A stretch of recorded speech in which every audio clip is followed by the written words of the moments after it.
Hey guys, we're on to Luke 22, 1 through 46. This is what we'll be reviewing over for April the 12th. So, just another reminder we won't have Sunday night services for this coming Sunday because of Easter, but students will still get the message of Christ through the Sunday school curriculum that we're walking through on Sunday mornings. But I just want to kind of build a bridge from last night. I'm recording this on March 30th. Yeah, March 30th. Um, I was looking at the calendar for 2026, but now I got it down for 2027. So yes, I'm recording this on Monday, March 30th to kind of give you a heads up, and it's kind of helpful because really we're building a great bridge over to the parable of the vineyard, um, just to kind of prove how things are coming into play and how that parable that Jesus was telling was foreshadowing future events. One of the ways that it was doing that is if you look at chapter 22, verse 1, it says, "Now the feast of unleavened bread drew near, which is called the Passover, and the chief priests and scribes were seeking how to put him to death, for they feared the people."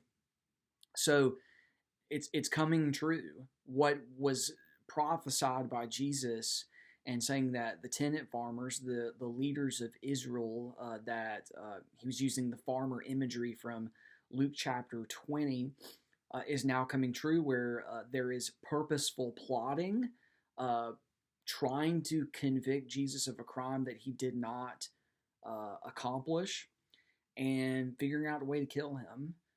They're trying to figure out a way to kill the beloved son and get the inheritance of not necessarily anything that Jesus was offering them, but I would even argue it's more of they wanted the control, they wanted the power, they wanted the authority, they wanted the allegiance. They did not want this man Jesus to be getting that allegiance, even though he deserved it as not just the man, but the God man. So that's what you're seeing in these verses, and it's also important to highlight Judas's his role in this.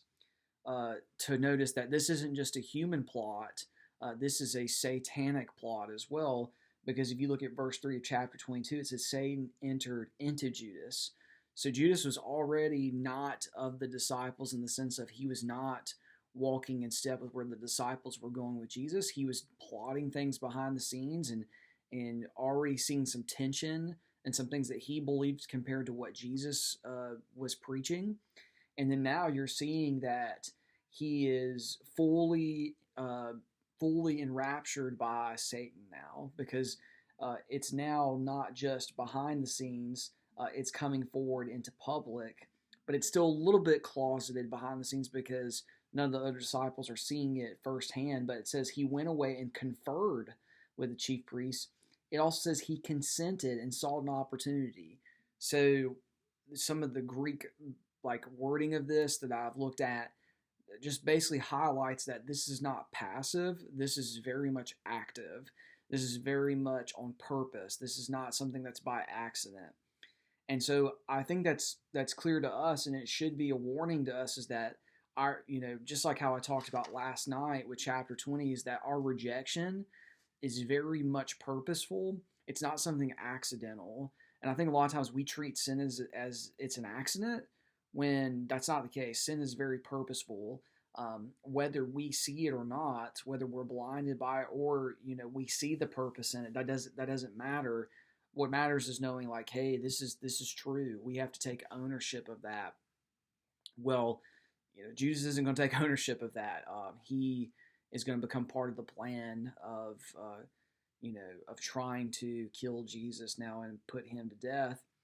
What's really intriguing about this whole entire thing is seeing the spiritual battle at hand of darkness, how God is even sovereign over this spiritual battle, because we know, again, like I talked about last night, this is all planned. It's all purposeful. And it's all seen even more as Jesus is praying in verses 39 through 46, where you get to the Garden of Gethsemane.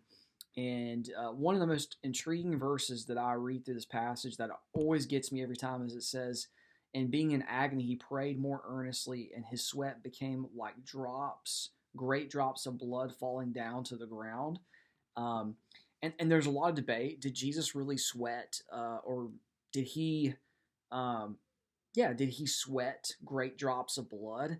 Um, there is actually, and if you look at the ESV Study Bible, there's a condition for this where it produces extreme anguish and physical strain, causing one's capillary blood vessels to dilate and burst, mixing with sweat and blood. So, what does that tell you? Regardless of what happened in that moment, what we do know is that the agony and the the horrid idea of taking on God's wrath was about to become a part of the trajectory for Jesus the Son. The beloved Son was now going to become the one Son who would be beaten, who would be broken, and who would be brought down. But again, this is not something by accident. So just as uh, sinners in this passage and people that were going against and plotting against Jesus, just as that was not by accident, uh, Jesus giving over himself to this was not by accident. This was all a part of the plan of God. And so I think that's what we really need to emphasize with the students this week. I'm looking forward to, or for the week of April the 12th, going into that Sunday night. I pray and hope it's a great Sunday night. I pray and hope that you encourage your students to come. And then also, I won't be preaching that night. Troy Handel will be preaching that night. So I'm looking forward to hearing him and getting his perspective on this. And yeah, I think it's going to be awesome. So we'll see you on April the 12th, and hope you have a happy Easter.